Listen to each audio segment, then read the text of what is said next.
Hey everyone, welcome back to my channel. Today in this video, we are going to be talking about how to make awesome looking thumbnails in Adobe Photoshop.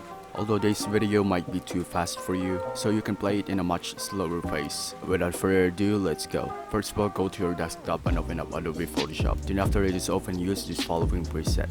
1280 by 720.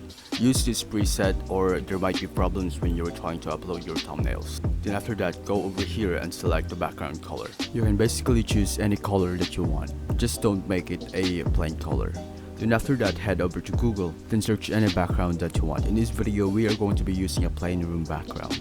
After you got the image that you want, just simply copy and paste it to your canvas. You can copy an image by Ctrl+C and Ctrl+V. After you got the image on your canvas, head over here at Filters, then apply Field Blur. Then you can play around on the settings. After doing that, lower the opacity of that layer. Wow, cool background. After doing that, now you need a headshot. It could be anything. It could be a cartoon character, a YouTuber, or basically anyone. In this video, we are going to be using a photo of Nick. I'm a huge fan, by the way. You can visit his channel on the description below. You can search photos in Google.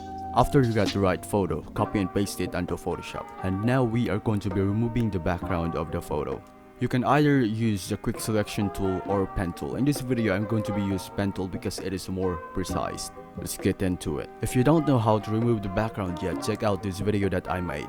Link in the description. Now that you've finally removed the background, you need to enlarge it a bit to make the photo fit and make it pop. After you've got the right position for your image, go over here and select stroke. And make sure the layer is selected while doing this. You can select any color that you want as a stroke. And in this video, we are going to be using white. You can also play around with the settings. After you've got the stroke, now go over here once again and select drop shadow.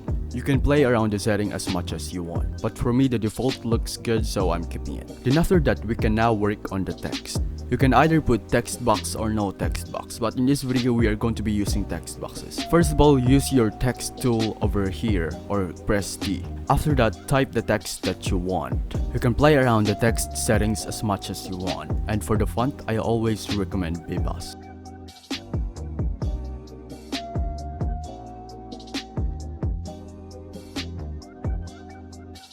After you got your text, we are now going to make boxes. Use your shape tool over here and make 3 separate boxes covering your text. While making the boxes, you can play around with the colors and also make sure that it is behind the text layer.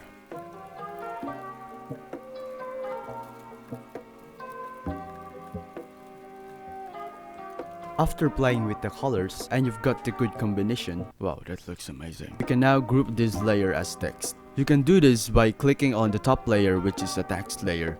Click that and hit shift, then click on the last shape layer. Make sure that only boxes that you've made for the text are selected. Then hit Ctrl+G.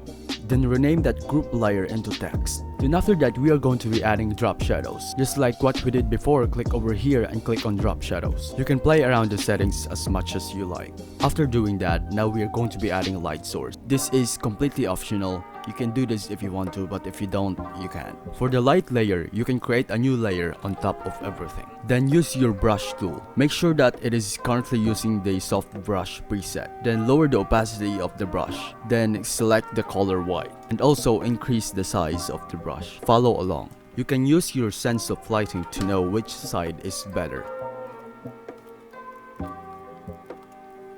After you've added the lighting, you can add a few couple of shadows. Make a new layer, then place it under everything just above the background layer. Use the same preset as the lighting, but decrease the size of the brush. You can add shadows to places that makes it look better. Follow along. After adding the extra shadows, you now got the final result. You can save this file by clicking Ctrl+S, then changing the file name. And then over here, select JPEG. And that is it, the tutorial ends here. Thank you very much for watching and goodbye. And also don't forget to hit the subscribe and like.